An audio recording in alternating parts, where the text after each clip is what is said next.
Hello and welcome to Darf Talks, where I'm sitting down with Alan Shakezullah Hardeman, NA's IGL. Guy who's been through it a few times, been in the scene for 4-ish years at this point, 4 or 5 years, and been through the gauntlet with a few NA rosters. You might know him from Bad News Bears most recently, or Triumph before that, or Singularity before that, or if you're real old school, you're going back to the Intact days. But we're going to sit down and pick his brain a little bit on how the last year's gone and what he's up to. So how you doing today, Shake? Doing pretty well. How you doing? I'm doing good, man. I'm doing good. Very happy to have you here sitting down with me. So let's get into it. Let's dive into the Bad News Bears. I kind of want to work this one back to front, if that makes sense. Talk about the latest iteration of the roster, and then maybe reach back into the past a little bit. But let's talk about it. Latest version of the team was you, Spongy, Momo, Pluto, and Swan. You guys were together for like a quarter of a year, a little bit longer than that. Never quite, I think, got to the place any of you that wanted to be in. How did you feel about that team? What happened with that team? What was sort of the feeling within it towards the end there as well? I don't know. Things just I think we just underperformed overall. There was, it was like a roster that was gonna have to kind of like prove itself. Swan had not played at like the highest level in a while. Pluto and Momo were coming up in the scene, and they were players that had to kind of prove themselves. So it was like one of those rosters where like it was really gonna have to come together, and like people were gonna have to prove that they like had what it takes. And I think we just kind of fell short, and we didn't come together as a team. And I don't know, like we had a 5-week boot camp in Europe, and we come back and we're playing relegation in North America, and that's like, when we were doing that, it's like, to me, that was kind of like unacceptable, that we weren't a team that was competing in playoffs, a team that was competing at, even like top three at that point. Like when you spend that much time in Europe, when you have that investment, when you have that opportunity, like that's the kind of growth that you need to be seeing. And when I didn't see that kind of growth out of the team, that's kind of when I decided it was time to call it quits. Speaking about that, I mean, within the team, did you have moments, flashes where you thought maybe this project's going to be working? Because I remember talking to you about the team at Fragadelphia, and it was still very new. It was still very much like we're figuring out what we've got here. You had that 5-week boot camp in Europe. That's something that not a lot of NA rosters get to do. Certainly not a lot of rosters that don't have like very established org support. In that time, did you see growth, or was it really like it's just not clicking? I like the player. I like to highlight a lot is Pluto. I think that Pluto worked a lot, and his work ethic impressed me. And I think that I saw noticeable growth over the six months that we had the team, with him as a individual player and with him as a person. And so um, even after the project, I think again he's like kind of the shining one coming out of that team that I'm like proud of, and that I think could actually really do something in the future. In terms of like success as a team, I mean, like we had moments where we qualified for like the RMR, and outside of that, like I don't know, I think it was very frustrating for most of the 6 months, if I'm going to be honest about it.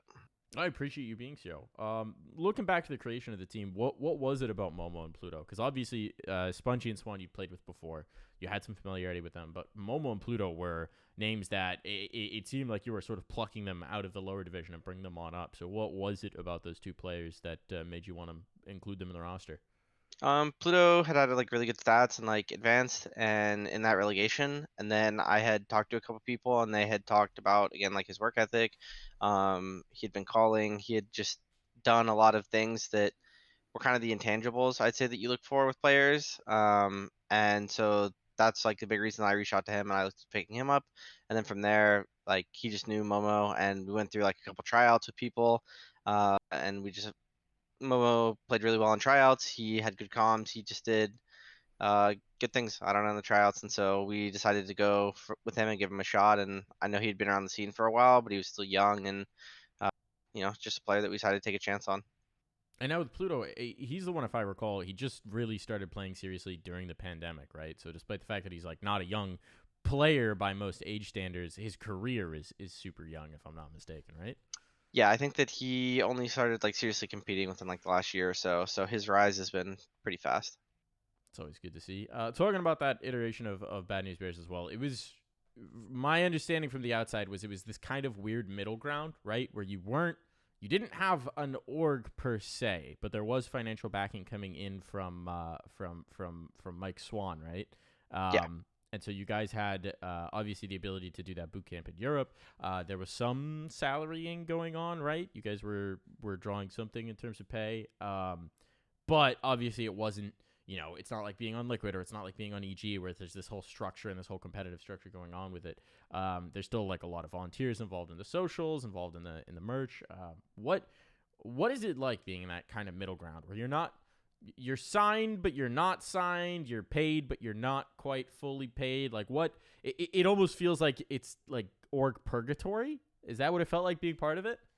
I mean, it's like not the most ideal situation, but like at the end of the day, you do whatever you can to make it work, right? Like this is the goal, like this is your dream, and so it's like you take whatever you can get, and like what Mike was able to give us in terms of support and in terms of just like yeah, just financial aspect of things was awesome, and it like helped immensely with the team. I know that we got to give a huge shout out to like the social guys. I mean, the people behind the scene like Brian, Selenica, SCJ, and everybody, Gatsby, like they did like so much work, especially for a long time without any kind of pay, and like they're really like the true heroes of like Bad News Bears. But like I said, you just try to make it work, and to receive whatever I got, like I was able to just from like past teams, from prize winnings, like I'm able to make it work. I can budget, and I just manage around that. Okay. Okay. So now, I mean, moving on from the Bad News Bears brand, you've been with them. I mean, you made it about a year, right? Joined in May of last year. We'll get into that old team too, but just looking back on your time in that team as a whole and that year of Counter Strike in your career, how do you feel about it? I mean, I definitely have like some regrets in terms of like the way that EPL worked out, in terms of the way that like Cologne worked out. I wish that we had had better showings at those events, but we were also like a pretty fresh team, and like I don't know, it's not really like no, but it's kind of like rough when I first joined the team. Like it's one of those things where I think like I always reflect and think about like things that I could have done better, and always want to improve myself so that in the future, I can approach teams better so that I can teach things better. But like there was a lot of like I don't know, a lot of like cracks when I first joined, and I think that like you kind of saw that immediately with like kind of how things fell apart, right? In terms of like the roster changes and things like that. So I don't know. Last year's definitely been rough. I definitely am looking forward to hopefully more stability soon. Hopefully something that's yeah, just more stable soon, and something probably just that I can be proud of, because if I have another year like I had the last, then it's going to be really rough. Well, fingers crossed on that one. We'll get to the future in a little bit, but I do want to peel back a little more on the old Bad News Bears roster. Obviously, you joined in May of 2021. You replaced Alter. You came into the roster, and Peter had been calling for the team beforehand. You come in and start calling pretty much immediately, right? And you're talking about cracks that already existed within the team. Were those to do with like gameplay style? Was it like emotional between players? Like what was the temperature of the team when you came in? Just kind of like motivation and team environment, I'd say. Like, Okay. again, I'm not getting like anything specific, but it was just like, especially after like we bonded out of Cologne, it was very rough. And like leading up to Cologne, I'd say was like pretty decent. There was definitely like, again, that's why like I was trying to say there was like definitely an opportunity there, like leading up to Cologne, and I feel like if we had gone there and we'd had a good showing, like things might have turned out to be okay. But like because we didn't have that good of a showing, like I think things just kind of fell apart like straight from there, and it was just like really rough to like we were just pretty much scrambling after that. I mean, we were able to like win frag in September, but we were pretty much like scrambling as a roster during EPL. After like we're trying to get a loan from Furia, but we have like no backing, so we're trying to play with Junior. Like we ended up paying some of like for Junior essentially like with our prize money that we were winning. Like yeah, it was the situation was like crazy. Yeah, it was pretty wild with Junior coming into the team. That's obviously after Peter retires after Cologne. Um, it, just to clear up that Junior situation as well. You guys were paying like a portion of his Furious salary, right? Because he was still under contract, and that was the deal. They're like, you don't have to pay us anything, but if you pay his salary, you can play with Junior. Is that Yeah, also what's going it on? was. Yeah, we paid like a bit of a salary, and like I said, we just used the prize winnings that we had with him. And I think it was just one of those things where like it was beneficial for them too because he was able to get out and show what he could do in the server and rebuild his value, and like it ended up working out for them because he ended up getting bought by Complexity, right? So Yeah, win-win. I don't know, we did what we had to do. You certainly did. Talking about sort of when those divisions, when those cracks started to boil over, John G's departure is obviously the sort of I guess focal point there, the boiling point. So we're after the Cologne, after Pro League. It was in RMR qualification, if I'm not mistaken. I don't actually remember what specific event it was. It was where you had this moment in overtime where John G's in a 1v3, 1v4, or something like that, and he throws his weapons up in the air in frustration, and that's sort of it. That's sort of the kibosh on John G playing with that roster. I think he came back for one event to try for major qualification, but it seemed pretty toast at that point. So what was going on? What led to that moment? And what's your perspective like on that now, half a year on? Again, it was just like the boiling point, right? Like I think like specifically in that game, like we literally threw like a 15-6 lead. So there was definitely like a lot of frustration just within that game specifically that boiled over, but then it was just about like everything else, right? About like I think just us not seeing the game the same way necessarily, about like disagreements not necessarily like not being talked about like in healthy ways, I guess and I don't know. It's just like I said, a lot of not living up to the expectations that we wanted for ourselves, and then kind of instead of having like constructive ways that we'd go about it, it just kind of like didn't evolve in healthy ways. And again, I think it was just like a boiling point. I think it was like ESL New York qualifier or something like that Right. was what it was. And then yeah, he came back and played the RMR with us, and we actually had like a really good showing in that. Like we beat Extra Salt. If we had beat like one of Pain or Extremum, like we actually had a really good opportunity to beat both of them. Like we had a good chance to go and get stickers. So I don't know. That event was like a final good hurrah. Like that was like a solid event, and definitely like no complaints about that. But yeah, it was definitely really rough during that New York event. Yeah, it looked it from the outside. No bad news bear stickers will always make me sad. Maybe one day. But I mean, that team. So then you bring in B Wells, right, to replace John G. So at that point, it's you, Spongy, B Will, Swisher, and Junior, right? And that's sort of right until the tail end of the year. Then Junior makes the move over to Complexity. Swisher makes the move over to ATK, and that team, you guys go into a bit of a full rebuild at that point. So what was that last team? Did you think that was still going to be a long term project? Did everyone kind of know that your days were numbered in it, or I mean, what was the mood post John G departure? I guess. I mean, like it was really good at first, and I think that like we still had a really good team. With bringing in Beagles, and like Swisher stepped up like massively. I think like Mm-hmm. he's kind of like an unsung hero in that team where he really got a lot more aggressive, and like he really did fill a lot of like what John G did for us, and we just kind of brought in like I was able to then get more a bit more aggressive, and then Beagles was just kind of like an anchor.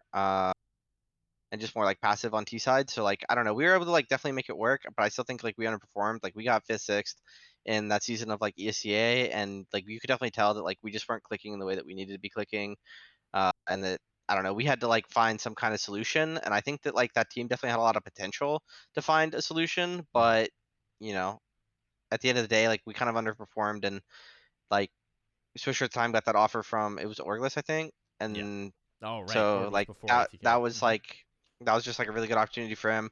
Like uh Junior was gonna go to Complexity, and like I don't know. It definitely ended really bad too. Like I also kind of talk about it where it's like I knew that he was gonna go to Complexity for a while, but like we didn't say anything to the team because we didn't want to like to get out at all. And then like it ended up getting leaked on HLTV while we were playing our playoff match. Like so we lost like map one or whatever to like RBG, and then like Fuels and Swisher like both saw it, and then that kind of like, yeah, like they both were like, "What is this?" Right? And so it just like created some like very weird, unnecessary like drama in playoffs. And I think it's one of those things that again, like I look back and I just wish I had handled like a little bit better. Like I could have told them a little bit earlier, and it just, yeah. So you think the solution would have been to be open about that right off the jump? as opposed to trying to I like. mean, like nothing really would have changed. Like I think Swisher still would have gone. I still think that like you know Junior was still gonna get bought by Complexity, but it's just one of Yeah. those things where like I don't know. It was kind of like a final nail in the coffin type beat, and yeah, it just I think I could have said something like a day earlier, and it would have solved everything. I gotcha. Looking back at that old roster, I mean, what's the feeling between players at this point? Because obviously it was contentious. You guys were battling. You guys were playing every cash cup, just trying to keep rent paid. And clearly there were big tension points in it. But I guess what's the feeling between old teammates there? Well, I mean, I feel like I get along with everybody fine. I don't know. I don't speak to like Bugles or John G that much. I speak to Pete like a little bit, and but like as far as I know, I'm on like good terms with everybody, and like I don't know, everybody's like recognizes that they made mistakes. Everybody recognizes that like you know we could do better, and I don't know. It's just I think we're all fine. Good. That's good to hear.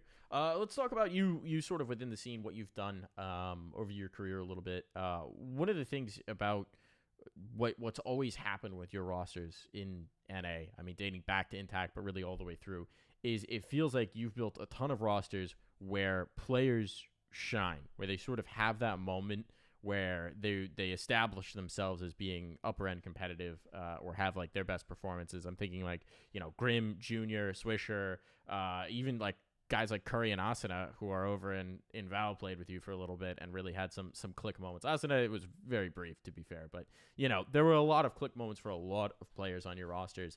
I mean, in Singularity, I don't know if you want to take credit for OC too, but there's a lot of players who've come through your ranks before.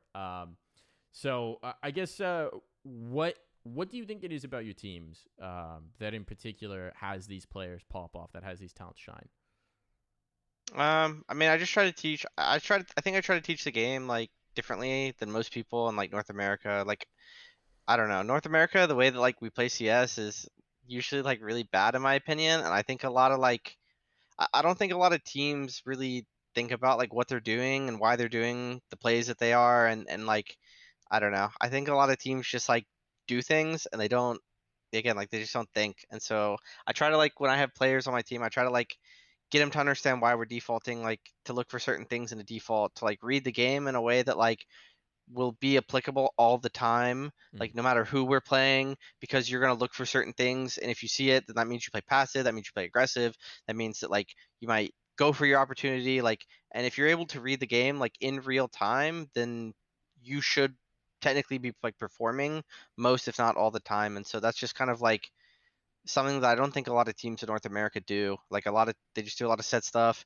They have just a lot of like yeah, just set pieces, and there's just not a lot of like protocols that you can see from game to game that like they're that are clear, right? And it's Mm-hmm. like that to me is like a big problem, and like there's just a big problem with like macro understanding again within the scene, and that's just like stuff that I try to teach on and stuff I try to talk about so that people understand. Like if you do a mid default on Mirage, right, and then like you try to walk in like through the top con smoke, like right as the top con smoke's fading, like somebody's gonna be looking at that. Like that is just how the round makes sense to play out. Like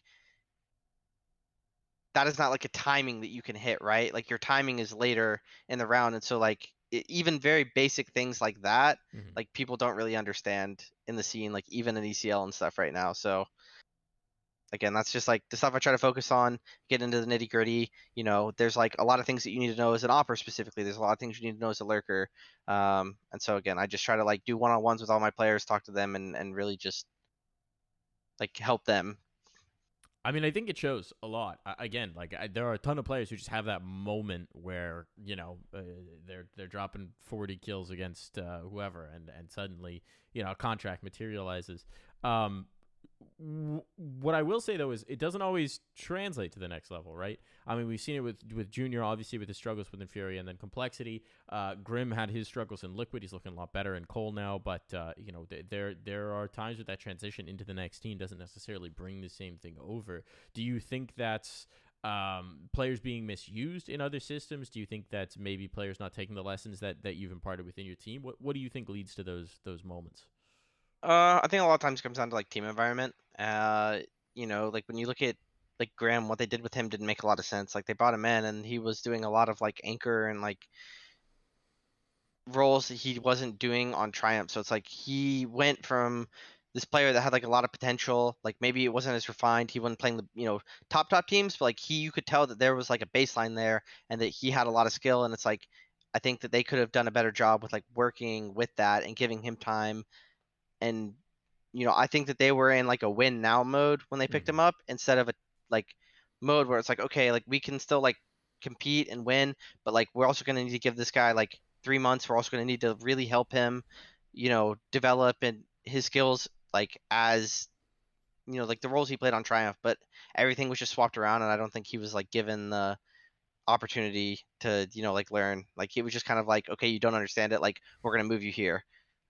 So I don't know. And with like Junior, I just yeah, like I said, I think it's like he's somebody that needs to. I've like talked about it before. He's got like a lot of confidence stuff, Mm. and when he plays with me, he's very very confident. Like he knows that I believe in him. He knows that I think he's gonna make the right play, and that in turn like amps him up, right? And then he usually does make a lot of really good plays.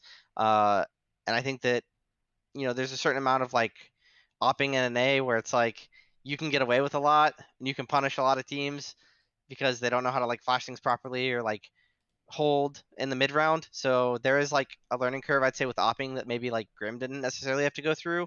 The Junior did internationally, but like I said, a lot of times I think it comes down to like team environment and uh, Peyton knowing that like his teammates believe in him and that he's like very confident and Okay. comfortable.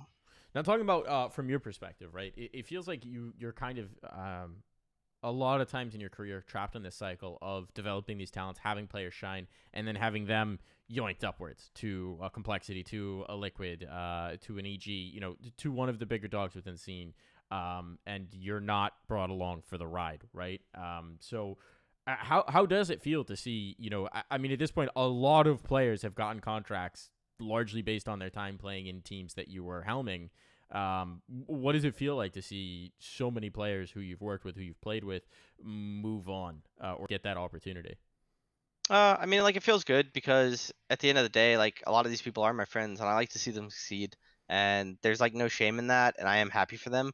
But I also, am getting to the point where it's like I also want to, get my opportunity and get my chance to show it. But I feel like I have gotten some opportunities, and I definitely haven't done the best with them. So it's like, I don't know. I think that if I was able to stay with like Graham and Junior and like that old Triumph roster, I do think that if I was able to like continue like some of these Bad News Bears rosters, like we could have been like really good teams. But I'm not gonna act like there wasn't also opportunity for us to like do better, um, and for me to do better. So I feel like some of it is me not fully capitalizing on again opportunities that I've been given, like that EPL, the Cologne, right? Like I think that those are like regrets that I have, but I do think that like at the end of the day, I don't know, I just have to like show up and I have to work hard and I have to win and you know, sometimes you just get dealt a bad hand and something you can do about it. And so I'm just gonna keep working and hopefully I'm able to make a team or join a team and just rise that way. And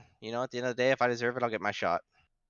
I like the mentality. Do you think there is some degree of like it feels like there's a mentality, especially in NA, although I'm sure this is present in other scenes as well, where when a player's been at a certain level for a period of time, sometimes they get overlooked. I think it happened with Floppy a lot, where he played, MDL for 3 million seasons back in the day, and then finally did get that chance to break through. Do you think maybe there's some of that perception within the scene? I mean, when you're looking at players that are I mean, even a lot of them are on their way out. But the more veteran players, you're thinking like Elige Nitro over on Liquid or the EG guys, Breezy, Stu, Cirque, Automatic, that kind of thing. Do you think there's that mentality when they're looking at potential options in North America? Um, I mean, I don't know. I don't think that our pro scene is very well connected to like us. So I don't really know how they like view any kind of North American talent. Mm. Like I would say that like Elige probably knows the most about like the tier like I guess we'll call it like tier 2 scene, but like I don't think he really like knows all that much, right? Like he doesn't know individual personalities. He doesn't know like who's got a good work ethic. He doesn't know like anything from like FPL, right? Even. And so it's like I don't know. I think that like that's a big problem is that like in terms of like rising up in the scene, in terms of getting opportunities, like you haven't really seen a lot of players get that other than like Graham and OC, who were just absolutely dominating the scene, right? Like Yeah. impossible to ignore type numbers. And then like Junior was pretty much doing the same thing when he got picked up by Furia. And then like Hex is really the only person that hasn't been like dominating the scene, and that's just because like I mean, he's a great talent and he deserves every bit of it, but they also had the academy team come in and he kind of got his opportunity that way instead of just getting, outright picked, right? And Hmm. so I don't know. Like I think that like NA has its own scenes in that kind of way. I don't think that they view it as like, oh, this player's been in this spot for a long time. And I think that like just kind of going back to your question with Floppy, like I think the Floppy definitely got a lot better over his like True. time. Like I think that it's one of those things where, like early on in his MDL career, like he definitely struggled. He's kind of like a team hopper, and then like once he really joined like Singularity, and I think like he had time with Vision, I think it was, Yeah. where he kind of started to really solidify himself as like a really good player and like somebody that deserved it. But I do think that like he kind of had to work his way up there, and like it did take a while, but like he ended up proving it at the end of the day, right? So Yeah, definitely did. Talk to me about the how you view the EG Blueprint project. Talking about Hex to move up to the main team. It's very exciting, obviously, to see Hex get an opportunity, but it also is apparently because they messed up the Misuta thing and didn't realize that would put them in the EU RMRs. So it's I'm really happy that he's getting that opportunity, but it almost feels like it was EG's fallback plan. So how do you feel about the Blueprint project? About seeing those the 10 players get picked up and added on to EG? I mean, again, you feel good about like any kind of support in the scene, right? And Yeah. like I don't know, it's very like weird because it's just something that's new and unique. I think that like the biggest positive to the whole thing is that Valens is now a part of CS:GO in EG again. Like he didn't really have a lot of say in the past like year or two, and I think that he has kind of been given the reins to do things, and I think that that is like without a doubt the biggest change and like why I have a lot of belief in like just the blueprint in general, right? Like just because I have a lot of faith in him as like a player and somebody that can like run things. I don't know. Like the actual blueprint itself is like very weird because academy teams in NA like are again it's very strange. Like Party Astronauts was 2-3 in the RMR, had realistically a decent chance to go to the major, and now it's like they can never play in a major, which is kind of like the big thing that you're going for, right? Yeah. So it's like they've accepted that they like want to try to join like the main EG roster, which like could be a good like career move, but they also like realistically could have done it as a team. So it's just like I don't know. It's like it's very strange. It's not necessarily like a bad thing they signed. It could be like an amazing thing. I don't like no. It's just very weird. But Yeah. I mean, it's already paid dividends for them. I mean, you know, they got the opportunity to go to Sweden. They played and qualified and are, at Melbourne right now. So, I think in terms of like their individual growth as players, like it is working out for them, and like you have seen success with that already, right? I don't know so much about like Carpe guys. I think that they're kind of getting like I don't want to say like the raw end of it, but like there's only so much opportunity for being able to compete. I think that PA is getting a lot of like the domestic opportunities, and then the main team is going to get a lot of the international opportunities, right? So then it's like, what is Carpe really like getting other than just like they're showing that they can like move forward in the ranks, right? Like, and Hmm. now that they brought in Stan and they brought in Rush, you could argue that team's like upgraded and that team has a lot of potential to be good. So then like are they just battling for this like who's going to be better domestically, who's going to get the opportunity? Like again, it's like very strange. I just don't know if there's enough there for the teams to like get the opportunity to prove themselves. I feel like only like one team is going to be able to do it, but there is like again tremendous upside. You might get a chance to be on the main EG roster like Hex did, and if you get that opportunity, that's invaluable. Especially with how I talked about like I don't think the pros really like are well connected to our scene right now on like Liquid and on EG, right? So to have that as like a way to move up in the scene and prove that you can do it if Hex goes and he shows that he's a great talent, like it's going to be because of this blueprint, right? Yeah. And because he was given this opportunity, and I'm really excited for it. So, That is awesome. That is definitely a positive. So let's talk about you though. Let's move off of EG back onto you, maybe onto EG. Who knows? No, let's talk about the future. What's next for Shakezullah, man? How are you looking at things? What's the plan? I mean, I'm just gonna kind of. like wait and see how things play out. I think that like scene is kind of in a rough state right now, and I really would like, it's kind of tough because I'm asking for the scene to develop while also not being a part of helping it develop. So I don't know. I feel like these last 6 months were like not a true reflection of what I can bring to a team, of what I can, accomplish with a group of guys. And I don't know. I feel like I'm really looking for like the right fit when it comes to like people that are willing to like work hard when it comes to like people that are willing to just like accept the system and to like to really put in work. Because I think the work ethic is like a huge problem in the scene. Mm. And I don't know. I hope that I'm able to get with players that I believe in, and that just might take some time, like for contracts to run out, for uh people to become available, right? And I think that that's like mainly what I'm looking for, and hopefully around like October, maybe January, I can get something. I've kind of been looking at things and talking to people, so I don't know. That's kind of like the timetable, and if nothing kind of solidifies, then I don't know. I'll probably just go to school and keep my options open. Like I'll, probably still play like FPL. I might stream. Like I don't know. I have a lot of options, and I really would like to still compete. Uh, but I don't want to come back and just join something that I would consider to be like the same as like the old Bad News Bears project that we just did, right? Like I want something that's like a little bit more stable, something that is a little bit more like proven, and that's just like that also is like a tough ask right now in the scene, right? So Mm. Speaking yeah, of that, I mean, you've got these gas money pugs that you've been playing the cash cups with, Junior, Swisher, Joel's. I think some other names on those. Obviously, two more, Spongy and who's your fifth? Junior, Swisher, Joel's, you, we played with Spongy, Malps a little bit, Mobs a little bit. He just went back and to Team One. then yeah. So are those? Is that the shopping list? Is that the shopping list, Oh, Alan? asking for the leaks. Oh, it's just some idea of your thinking on things. I mean that I definitely think that like again, Swisher's still like really good talent. I think that I have no idea who's going to be available in 3 6 months. I just think that Swisher's like a really good talent. I think that he's improved immensely. Like I would love to play with Junior again. I think that Malbs is great. Like I don't know. I was like very impressed by Joel's as well with like the amount of time I got to play with him. So I don't know. There's like yeah, who knows? Like I'm gonna try to make it work. Okay. And I think those players are definitely good, and it was definitely like a breath of fresh air playing, in those cups.